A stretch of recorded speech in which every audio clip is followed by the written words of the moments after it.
Sexta-feira, 8 de julho de 2022. O Dose Dupla número 60 de hoje vai comentar a decisão do presidente do Senado, Rodrigo Pacheco, do PSD de Minas Gerais, de levar adiante a comissão parlamentar de inquérito do Ministério da Educação, mas só depois das eleições, e incluída no mesmo cardápio, onde estarão outras CPIs que já aguardavam na fila. Ao mesmo tempo, um banho de alegria, como naquela propaganda das duchas Corona, pela perspectiva da oposição de bater no presidente Jair Bolsonaro usando o ex-ministro Milton Ribeiro como saco de pancada. Mas também um banho de água fria pela negativa declarada de instalar os trabalhos antes da campanha eleitoral. O nosso segundo assunto de hoje é o ativismo LGBT patrocinado pela Disney. Marcelo Cardoso, certas misturas parecem não cair muito bem, não é mesmo? Tipo crucificação política via CPI com campanha eleitoral, como o senador Rodrigo Pacheco quer evitar, e a ideologia de gênero com desenvolvimento infantil, como a Disney vem insistindo em fazer, não é verdade? Misturar nem sempre dá bom resultado, né, Marcelo? É preciso ter cuidado com os elementos a serem baralhados, no sentido de verificar se podem ou se devem ser postos juntos. Pode haver incompatibilidades desastrosas. Esse cardápio de CPIs, por seu turno, está com cara de que vai deixar a refeição dos parlamentares um tanto indigesta. E o Pacheco está certo em servi-lo somente depois da disputa nas urnas.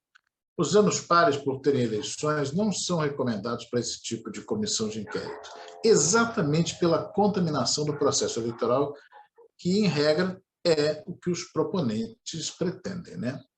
Com relação à Disney, é triste ver a cada ano outra contaminação.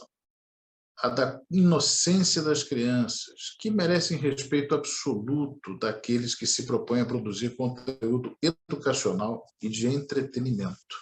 Há limites que não podem ser ultrapassados.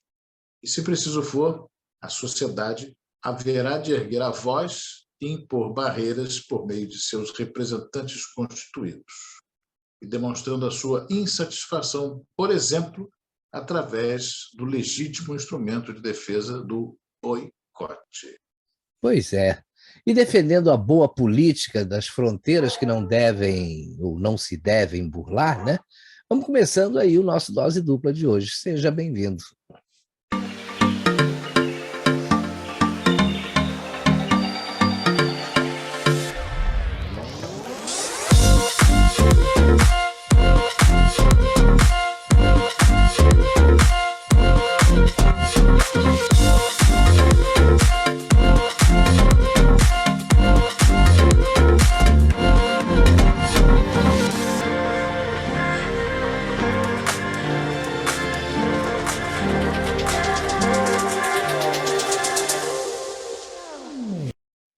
Na última terça-feira, dia 5, o presidente do Senado foi às redes sociais anunciar que abriu caminho para a criação de 3 comissões parlamentares de inquérito.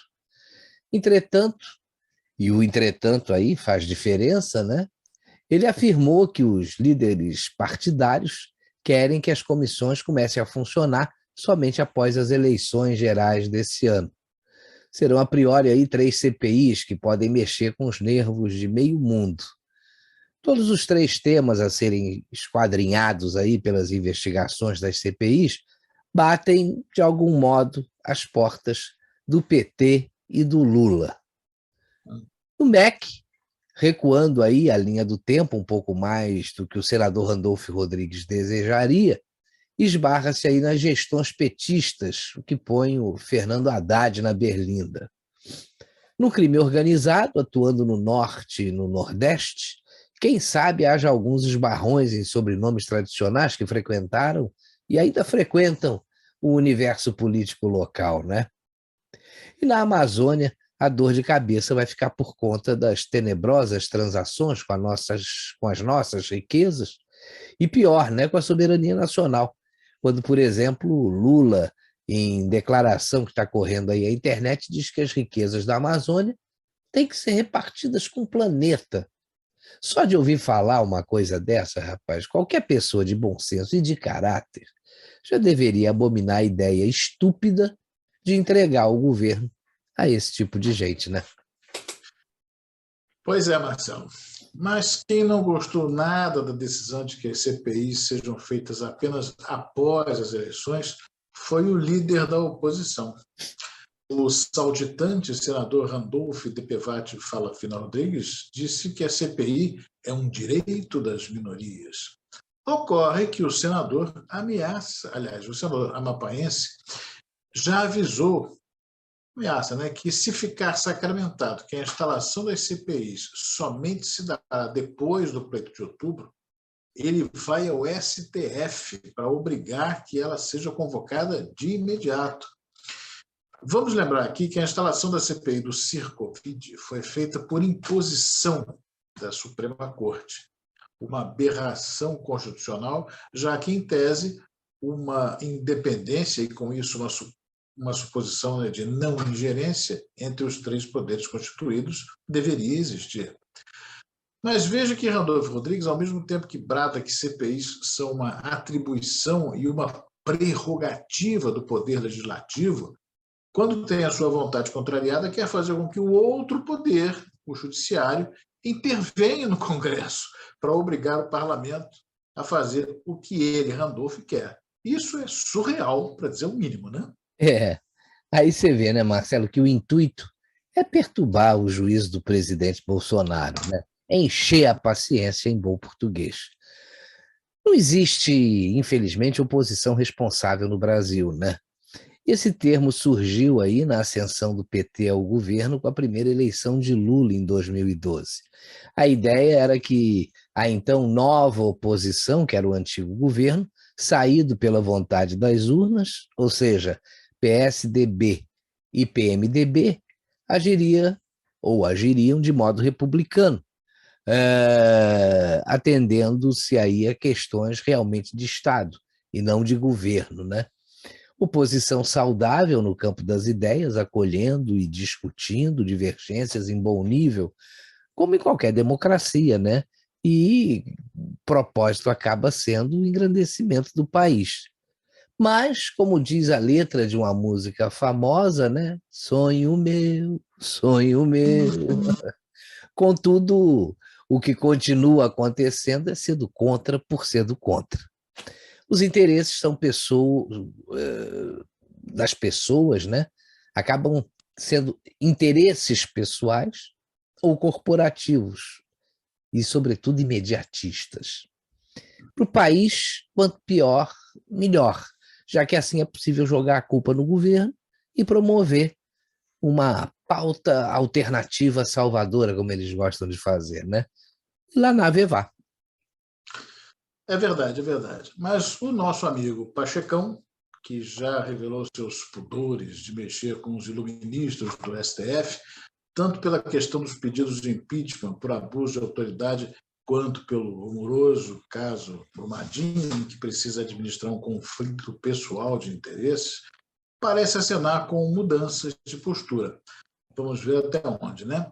O presidente do Senado diz reconhecer a importância das CPIs aventadas para investigar ilícitos e obras paradas no âmbito do MEC, a atuação do crime organizado via narcotráfico no Norte e no Nordeste e o desmatamento e atuação de ONGs na Amazônia.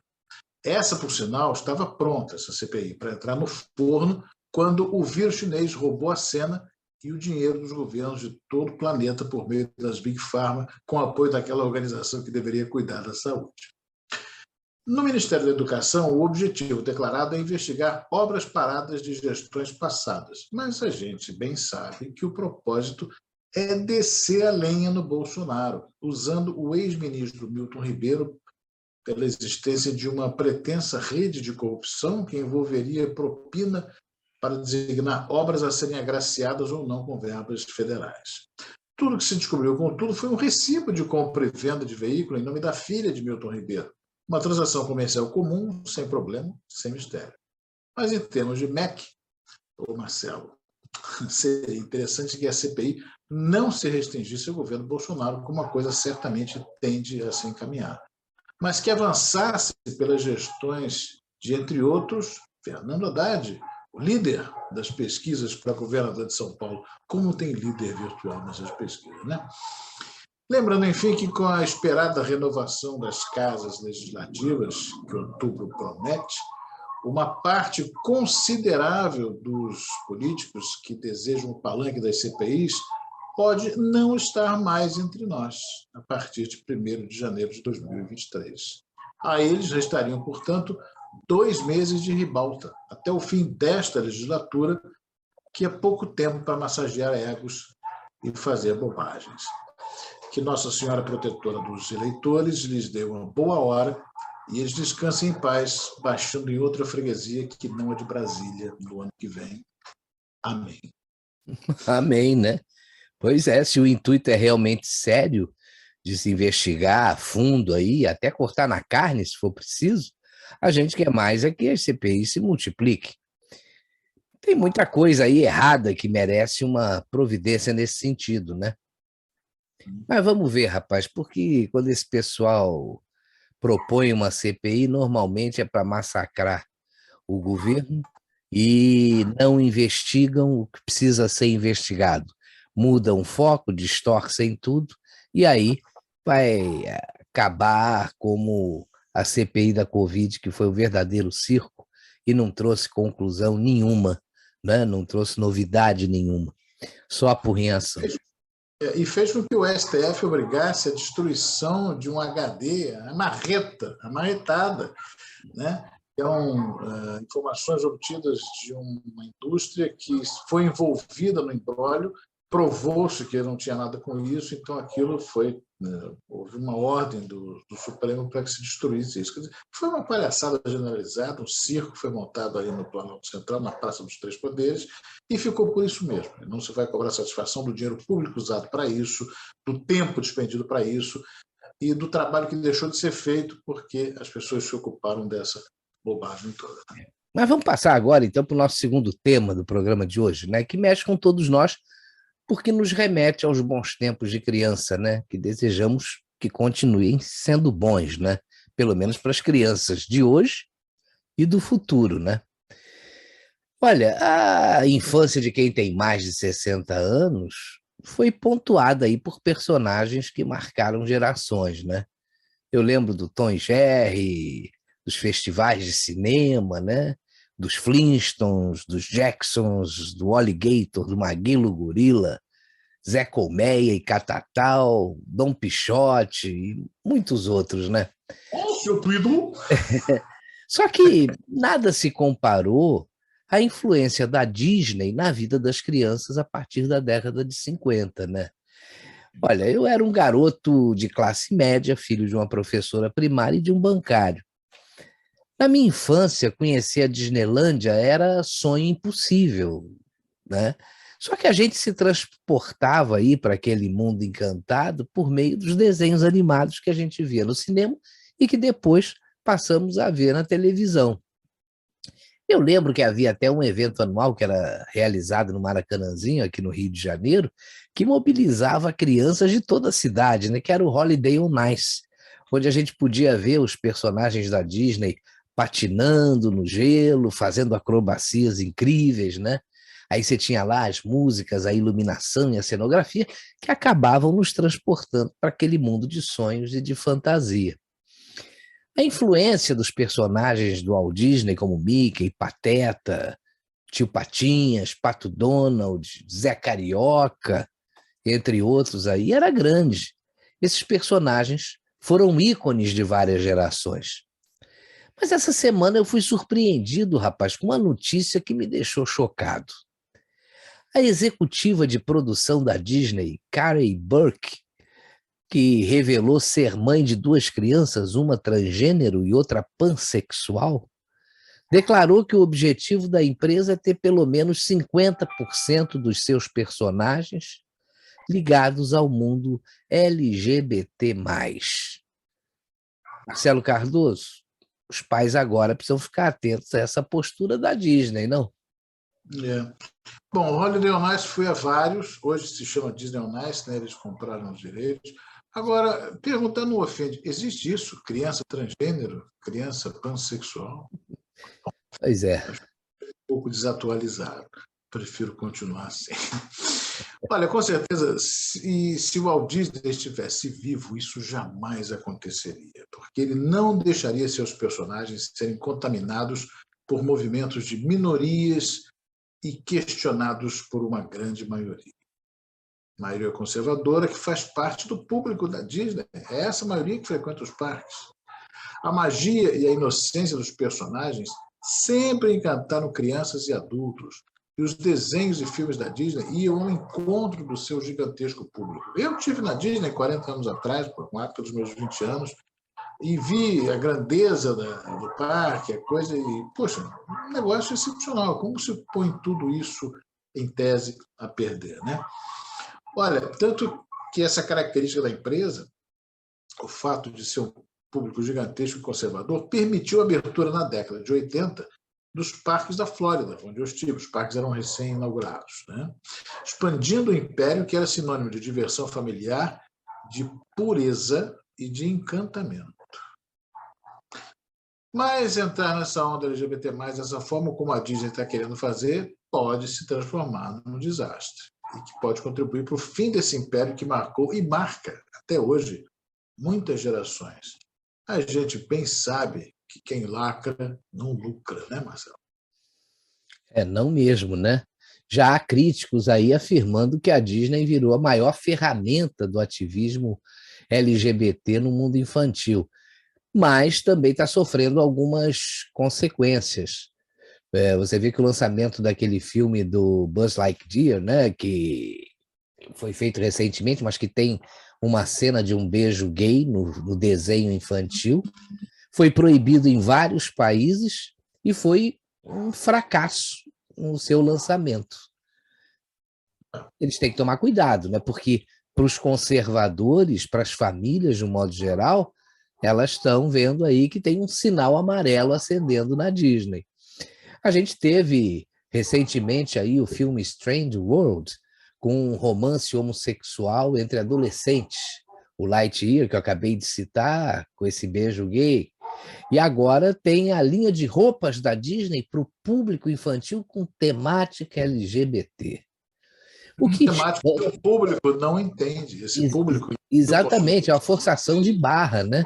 O que espanta, rapaz, é que se trata da maior empresa de entretenimento infantil do mundo e que um dia chegou a ser sinônimo de confiança das famílias em relação à inocência dos seus conteúdos.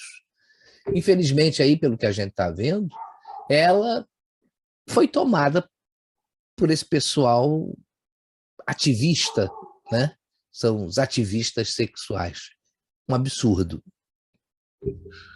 Tem coisas que preocupam realmente, Marcelo. Houve um projeto de lei criado no Texas, lá no sul dos Estados Unidos, que visa tratar a falaciosa mudança de sexo em crianças como abuso infantil. Mas em relação ao modo como o diretor de recursos humanos da Disney se posicionou a respeito dessa lei, a gente vê que esse ativismo não vai parar por aí. Veja só o que ele disse. Por causa de nossa presença no Texas, Disney, queremos que você saiba que assinamos a Carta da Campanha de Direitos Humanos contra o projeto de lei do Estado que criminaliza os pais que fornecem para seus filhos transgêneros cuidados de afirmação de gênero. Você vê que tem todo um vocabulário, cuidados de afirmação de gênero. Tem todo um vocabulário, tem toda uma semântica apropriada para isso, um malabarismo semântico, né? A Disney, como grupo empresarial, se opondo abertamente à propositura da lei, que vem em proteção à criança. É isso que está acontecendo. Uma criança não tem discernimento para escolher seu sexo. Se é que isso é uma escolha, e seus pais não devem ter o direito, de acordo com essa lei, de tomar uma decisão tão radical como essa por seu filho. É inacreditável, mas é verdade. Exato. Mas veja que ao falar isso em nome da Disney, ele declara que a empresa é contra o projeto de lei que tem por objetivo proteger as crianças justamente do ativismo ideológico sexual, né? Afinal, biologicamente é impossível mudar o sexo de alguém. O que pode existir aí é uma redesignação de gênero, né? Com cirurgias complexas aí, várias alterações estéticas, mas isso não deve jamais se aplicar a crianças, né? Um adulto, se sentir bem fazendo esse tipo de intervenção, tem todo o direito de fazer. Ele tem maturidade suficiente para analisar os riscos e os benefícios dessa mudança. Agora, uma criança ou mesmo um adolescente não tem essa mesma condição, não tem maturidade para tomar uma decisão dessa natureza, né? Eu não sou contra a opção sexual aí de ninguém. Isso é problema de cada um. Agora, ninguém deve ser marginalizado por isso. Agora, mas promover esse ativismo junto ao público infantil, para mim, é criminoso. Você concorda? Concordo.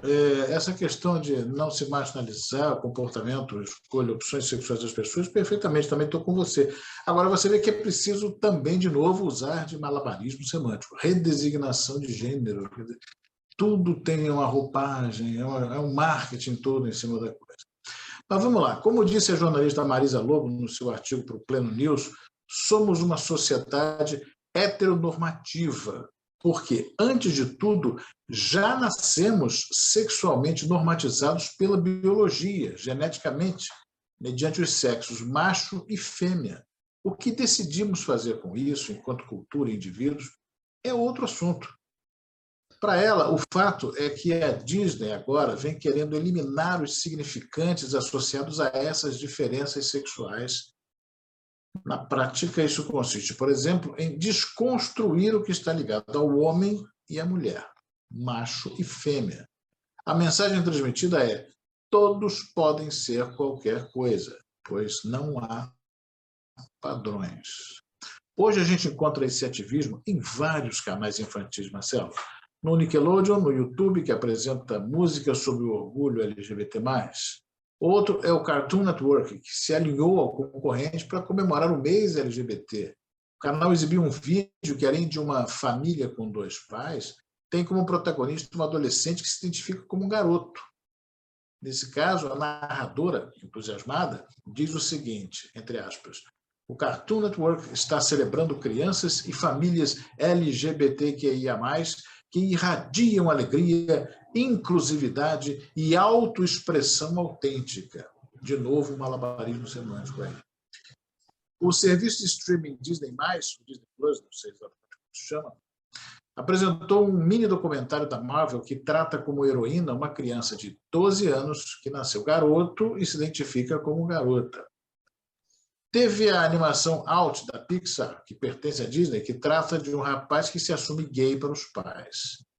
Nenhum problema se esses conteúdos fossem exibidos para adultos. Para as crianças, aí já é um pouco além da conta, né? Pois é, Marcelo. Por isso, a partir de agora, os pais precisam prestar muita atenção nos conteúdos acessados aí pelos seus filhos em celulares, em computadores e até em TVs por assinatura, né? Porque a gente sente que há uma forçação de barra com relação a esse ativismo. Nunca o exercício da autoridade dos pais foi tão importante, né? Porque os desenhos animados deixaram a neutralidade de lado. Você vê que algumas das principais produtoras de desenhos infantis, como você mostrou aí, aderiram aí às celebrações e decidiram produzir vídeos com temática LGBT para o público infantil. Se a gente não tomar cuidado, nós vamos estar comprometendo as futuras gerações. Eu acho que esse é um assunto que merece muita reflexão e discussão. Olha, tem um detalhe aqui que eu vi recentemente, de um menino que nós conhecemos aqui assistindo a programas de Felipe Neto e Lucas Neto. Acho que uma das estratégias que se fazem até para esse tipo de convencimento é uma espécie de atenuação dos traços masculinos. E isso é fácil de fazer quando o adulto se finge de criança, para entrar naquele universo junto com outras crianças que fazem parte do elenco. Acho que isso também é uma ferramenta que vem sendo usada aí para esse tipo de doutrinação que é perniciosa em muito. Nós vamos ter outras oportunidades para discutir esse assunto, acho que vale a pena voltar a esse tema. Só que o nosso tempo de hoje terminou, né? Nós vamos ficando por aqui. Na semana que vem tem mais Dose Dupla no instantenews.1. Obrigado pela companhia e obrigado a você, Marcelo Cardoso. Valeu, Marcelo Campos. Meu agradecimento a você que tem acompanhado o Dose Dupla também. Continue com a gente, comentando, curtindo. E nós estamos também com vocês, sempre pensando em vocês nos temas que a gente escolhe para os programas. Um ótimo fim de semana e até a próxima. Tchau.